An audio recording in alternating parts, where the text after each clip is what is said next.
Hello YouTube, this is the Copernicus and you're watching my Let's Play, the Direwolf20 mod pack, Season 2.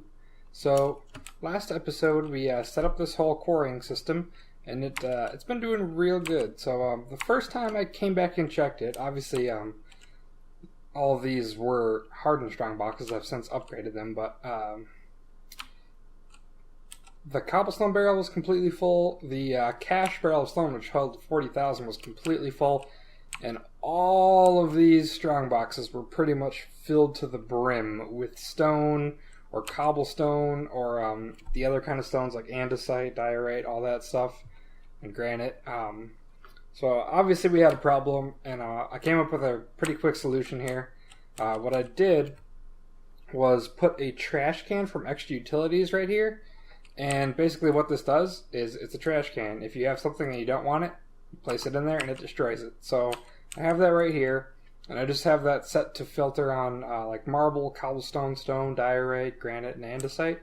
So once, first I think, let's see. Yeah, it looks like it'll try to go to cobblestone and the stone first, so if I took some of the stone out, it would refill. But then, before it goes into any of these strong boxes, it makes its way to the trash can and gets deleted. You can see all that different stuff getting deleted right now. But it's been doing pretty good. We have 16 stacks of iron, 43 stacks of coal, which I should probably upgrade this to be a cache so that it can hold that much more. I could probably just get rid of these two since they're full and they're not going to empty out anytime soon. But you can see here, I did keep some of it. I deleted all the stone, but I kept the diorite, andesite, granite, and marble stuff, just in case I ever decided to use it for decoration or anything. I had some. And then here's what we've pretty much gathered so far for ore, so it's not doing too bad. I just fortuned all of the diamonds that I had in there. I've already got 8 more, but I fortuned over a stack of diamond ore, and I think I got over 20 diamond blocks, so that turned out pretty well. So yeah, this is working pretty good, and I've just been leaving it. I did have to add an extra servo on here, by the way, to keep up with the income there. So not a big deal. You get 2 with each craft anyway, so I just grabbed the extra one. But today, we need to do a few things. The first thing we're going to do is cut a chunk of our health off. But it's for a very good reason. We're going to lose 10% of our health when we do this. So I also want to get extra health. What I've got here is essence berry bushes. These I've just collected while mining and stuff. I happen to be very fortunate, and I've found 20 of them. But basically they grow these little berries here, kind of like ironberry bushes and all that stuff, or even regular berry bushes. Pretty much they act just the same way, but they produce these little essence berries, right? And when you right click them in your hand, holy cow, I just gained 20 levels from that? That must have been a glitch.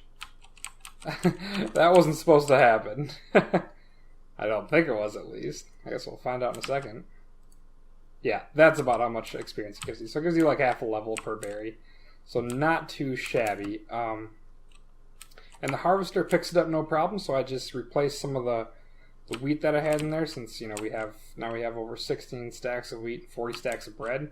The harvester has been harvesting them. I put a cache here because I know we're going to get a lot. So far we only have 92, but obviously it'll get more as that stays. But I also wanted the ability to speed this up if I needed to, and for that we're going to use an upgraded version of the watering can that we've been using. And the watering can pretty much acts as sort of like bone meal, but not really. There's a few different ways. It's not quite like bone meal, but basically it speeds up the growth of anything, really.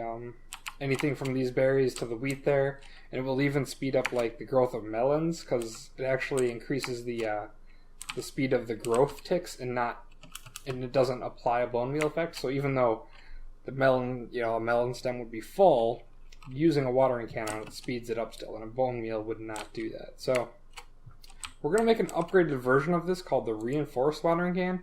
First and foremost, we need 4 bedrockium ingots, and there's a couple ways you can do this. One of the ways is by smelting octuple compressed cobblestone, and that gets you a block of it. So that gets you quite a bit for just cobblestone, but I tell you what, 43 million cobblestone, you might think you have a lot of cobblestone. It's hard to get. That's why I've been collecting cobblestone this whole time.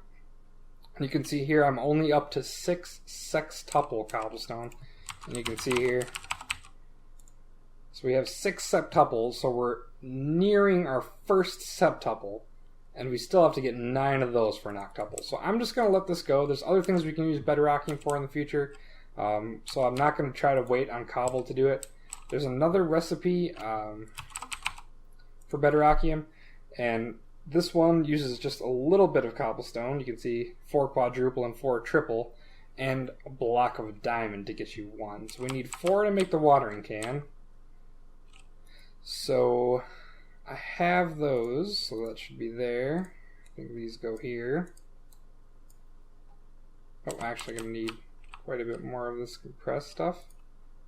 Shouldn't be a problem. That should be plenty.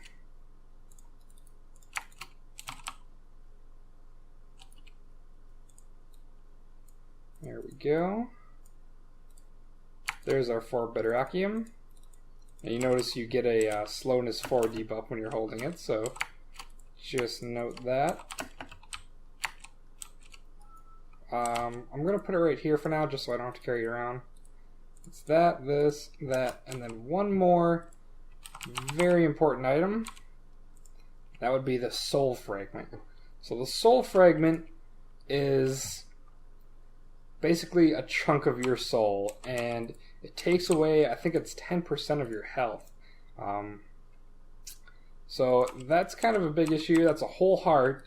So just remember that if you're ever going to make this.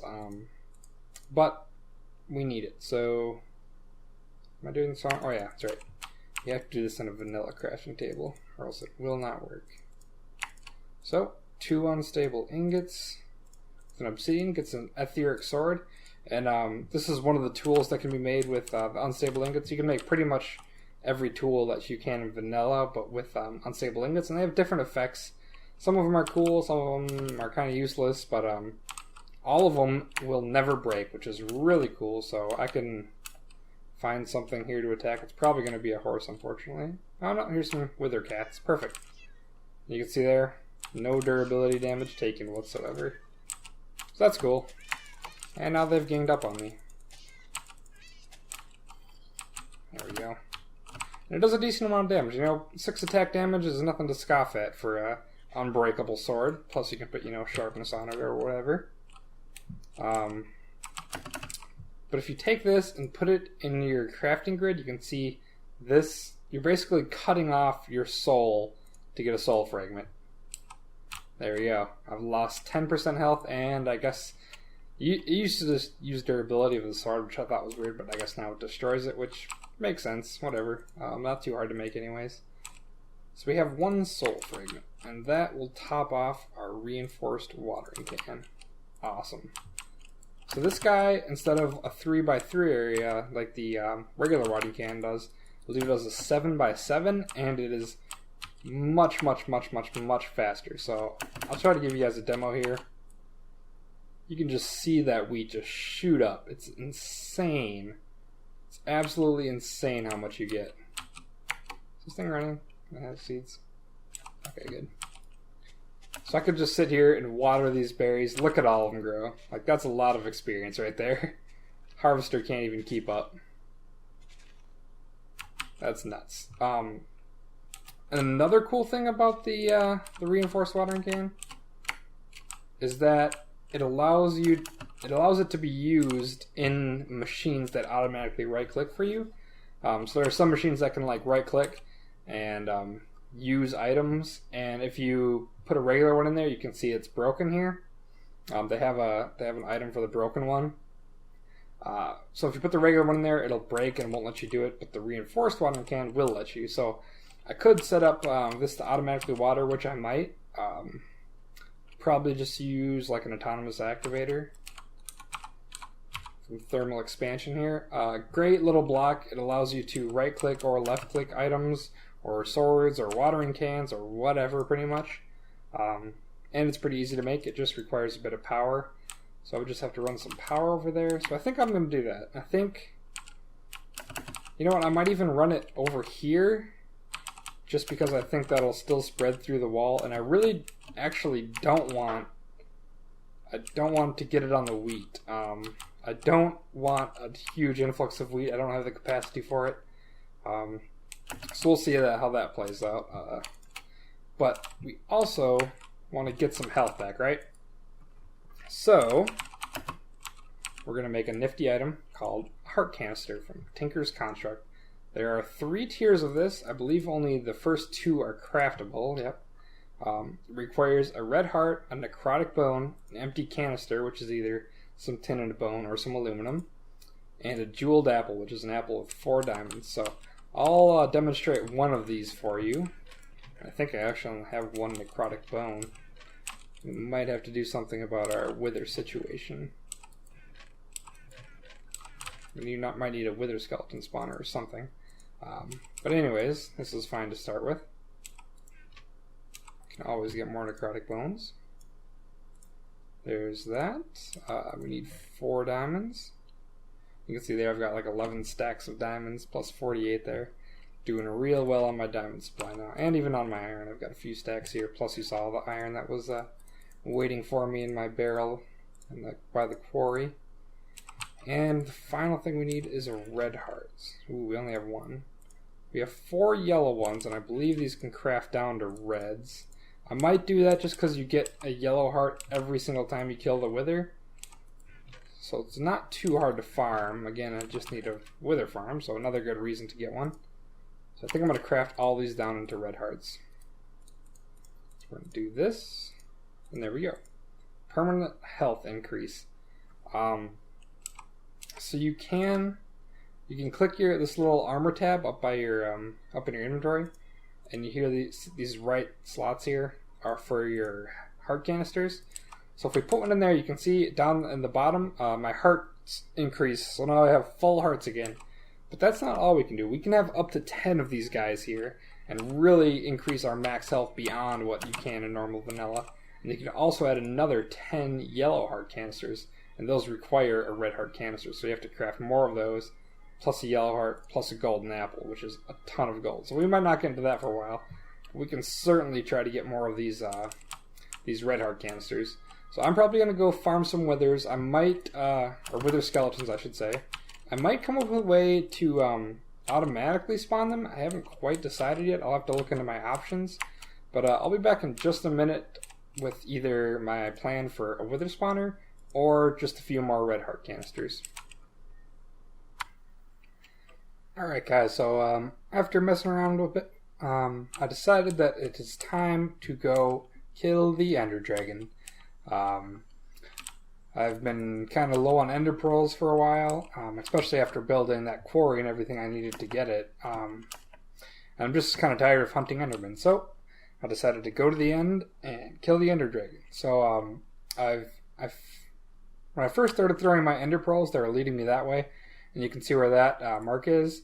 I went over there, and they led me to a stronghold, but unfortunately, I think where the portal was supposed to be, a pool of oil had generated. So occasionally with modded stuff, you know, the terrain generation gets a little weird sometimes, and you have the potential to overwrite the portal to the end with some other things, like in this case, a pool of oil. So that's no fun. So I flew quite a long ways in the other direction, and eventually the ender pearls changed course, and I did find a portal over there, so that's the one we're going to be using. First, a couple things that I did to the base. Let's see. I had to make a slice and splice over here. It's from Ender.io. Just another machine, pretty easy to use. I needed that because I wanted an advanced item filter right here, and it needs a Z-Logic controller, which is a bunch of stuff inside the slice and splice.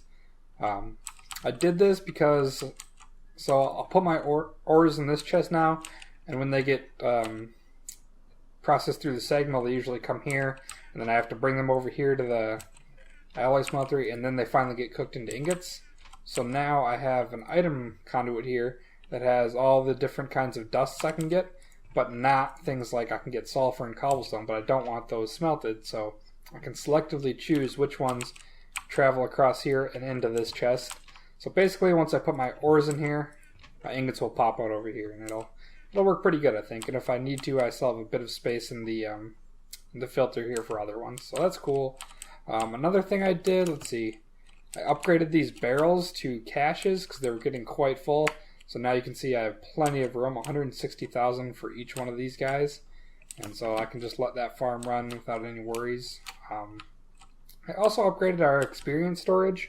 I didn't want to have to keep making tanks because it was getting pretty full, so I made an experience obelisk from Ender.io. Basically, really simple. It's got different buttons, whether you want to store a level, store 10 levels, or store all of your levels. Retrieve a level, retrieve 10 levels, or retrieve all the levels from here. And it can store, I'm pretty sure it can just store infinite amount of experience, so that's cool. It's in one block space, and you can move it around stuff really easily. It's just nice to be able to click a button and retrieve my experience rather than standing on that grate for a while. So, another thing I made was a bow and some arrows, and I finished out my my armor set here. So I made a bow from Tinker's Construct, just like we made the my pickaxe and sword and stuff. I used plastic for the rods and a fiery bowstring for the string. I don't make bows from Tinker's too much, so I just kind of looked through the parts. I just searched bow limb, and I just kind of looked around and tried to find a good balance of durability, draw speed, and arrow speed. So plastic seemed pretty good. I also made some arrows. They're an alumite tip, slime fletching, and a blaze rod for the rod there. So we got a decent amount, 108. We only got like 68 to begin with, and I put a diamond on them as a modifier to increase the amount of arrows. And I also put a bunch of sharpness on there. And I put redstone on our bow, so you can see here, draws pretty quick. Does quite a bit of damage, so I think we'll be alright with that. And I also made a few more heart canisters, so got some more lives. My hearts are looking pretty good. I have a splash potion of regen from a witch I killed, so I think we'll do alright. With the ability to fly and this bow, I think we'll be able to kill him no problem. But I also wanted to be able to get back and forth from here to the end easily, and for that we're going to jump into a new mod, or a mod that we haven't worked with at least, called Mistcraft. Mistcraft is a mod that is used to create dimensions and stuff like that. We're not going to be getting into this a whole lot right now, but we'll be getting into the very, very basic. The first thing we're going to need is an ink mixer, which requires 5 stone, glass bottle, and a couple of wood. Nothing we can't handle. What's that? 5 stone, and I've got a couple pieces of wood. So there's our ink mixer. I don't even actually know if we'll need anything else. I don't think that we will for now. I'm just going to throw this down. Grab a couple pieces of sand here. Right there. Why not? For this, we need ink vials, which is just 2 ink and a water bottle. I'll just grab a few of these. And the ink to go with it.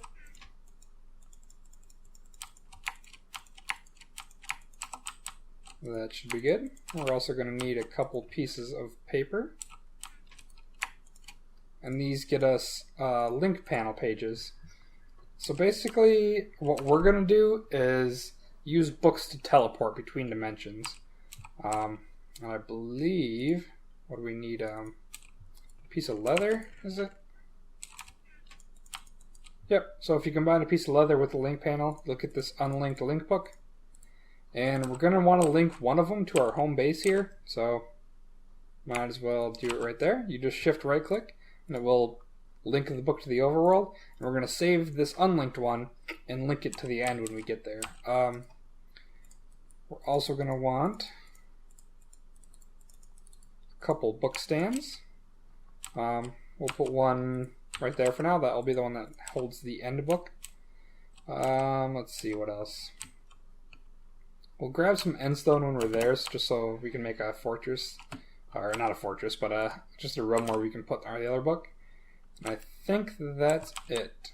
I want to be conservative with the experience we get from the Ender Dragon. So I'm actually going to take this, and instead of getting all the experience at once, I'm going to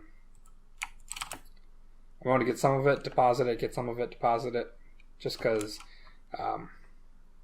after 15 levels, the amount of experience you get actually is exponentially declining. So I think I'll come back in just a second when we're finally at this portal here. Okay, here we are.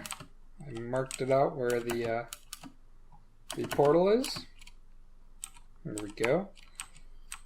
These silverfish are pretty interesting. When you kill silverfish, I'm not sure if it's thermal expansion that adds it or what, but they drop silver nuggets. I think it'd be kind of interesting to set up an actual a mob grinder with silverfish to farm silver. I don't know how efficient that would be, but it'd be interesting, so maybe we'll do that sometime. But I think it's about that time. Jump in.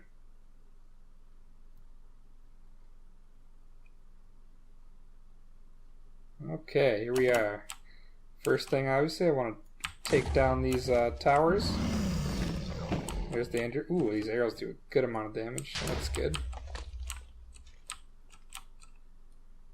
Like I said, this fight probably won't be too difficult.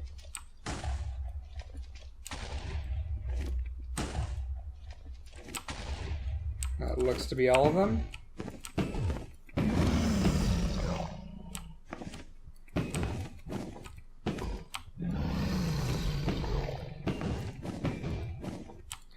Already down to about half health, that's good.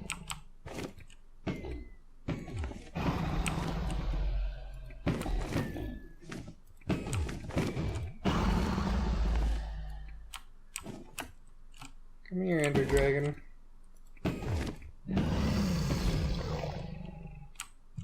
Kinda want to get him towards the center for the last hit. Come on. Good enough. Like I said, not too challenging. I'm gonna get out the obelisk here. I hate that so much of that experience falls into the portal there. Let's get a bit of this. Start it. Ooh, look at that. We got 5 red hearts. That's awesome.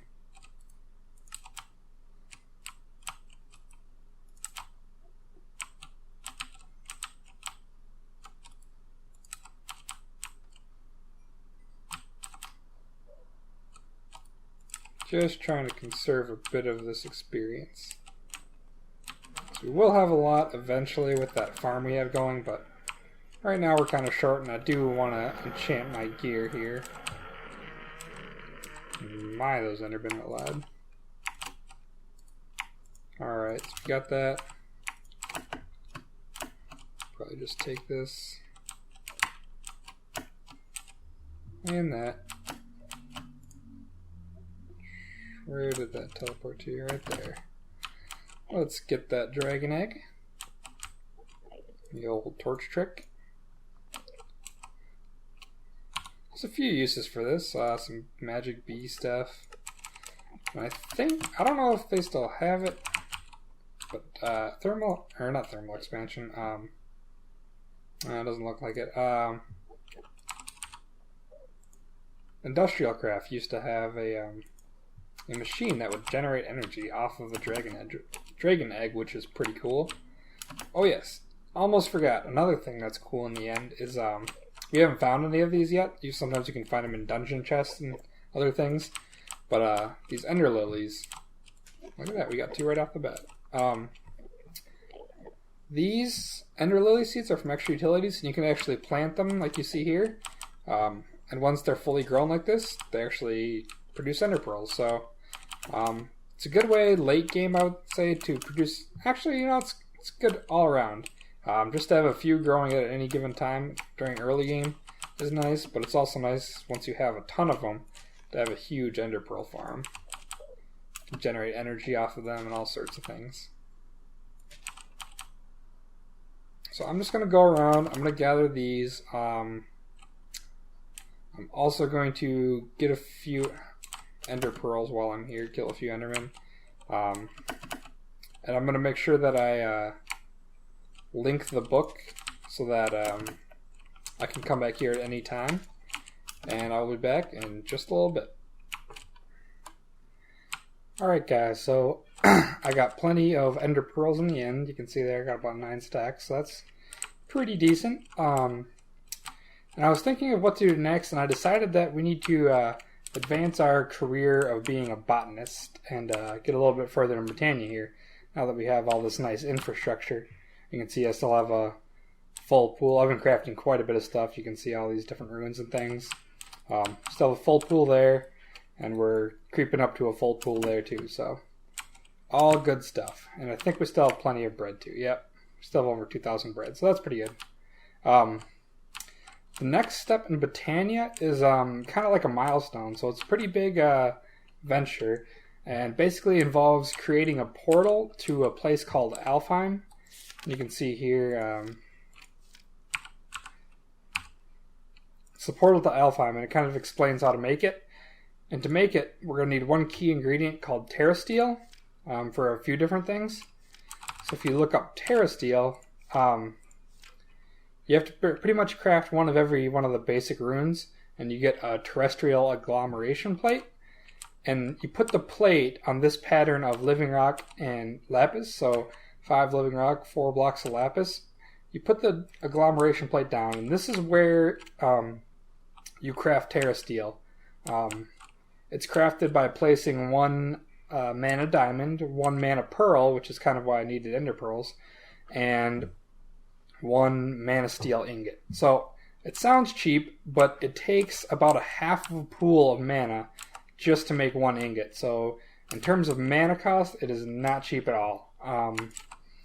And to transfer the mana here, we have to do a little bit different way of moving mana around. We've already used the mana spreaders, you see, but it needs so much mana that you're better off. I don't even know if you can use the mana spreaders to make it, but I know that it recommends using sparks, so I always have.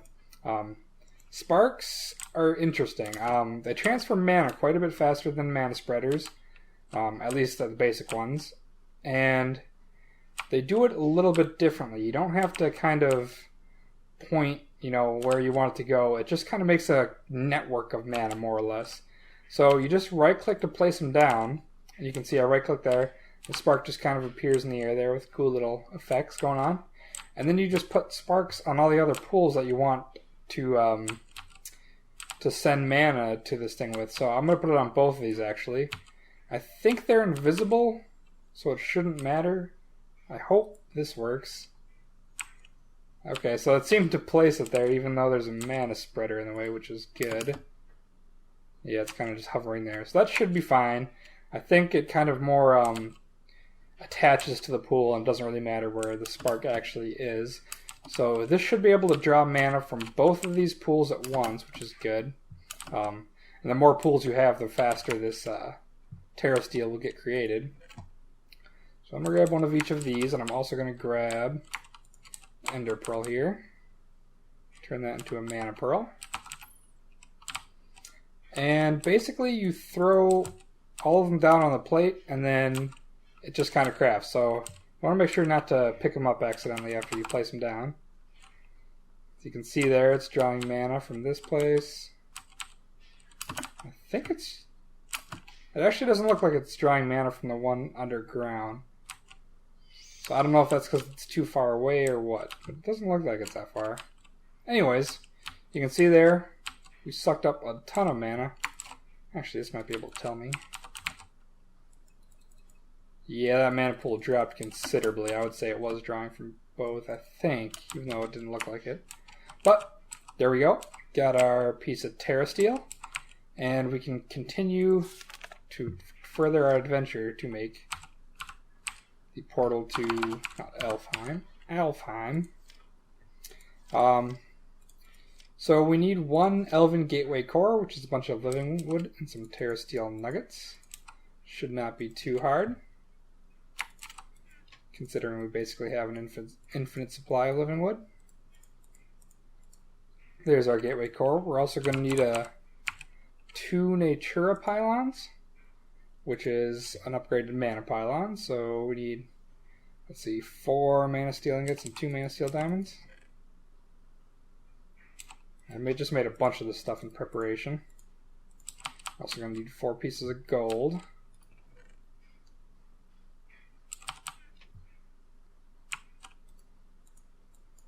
These have a bunch of other uses too, by the way. They can boost the levels of enchanting around an enchantment table, so they're pretty cool for that. Definitely a lot cheaper than all that leather for bookcases, if you're short on that. What else did I need? 2 Eyes of Ender. Not a problem.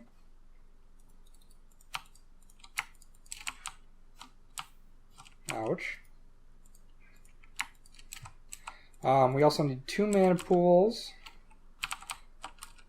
Sleep through the night here in just a minute. 8 living wood blocks. Let's get that. Okay, I'll put all this stuff over there. We have 2 mana pools, we have 2 Natura Pylons, we need 3 glimmering living wood. I think it's just some glowstone and living wood.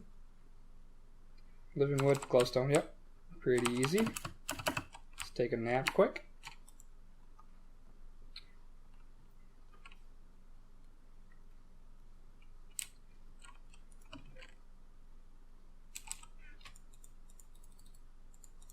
There we go.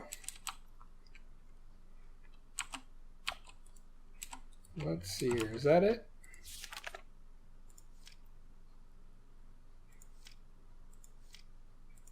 We have 8 living wood, 3 glimmering living wood, 1 elven gateway core, 2 mana pools, and 2 Natura Pylons. I think that's it. So, unfortunately, we're pretty much out of time for today. But, catch me next episode, and I will, we're going to open this portal to Alfheim and see what kind of cool stuff it has in store for it. So, thank you guys for watching. Hope you enjoyed the episode. Catch you guys later.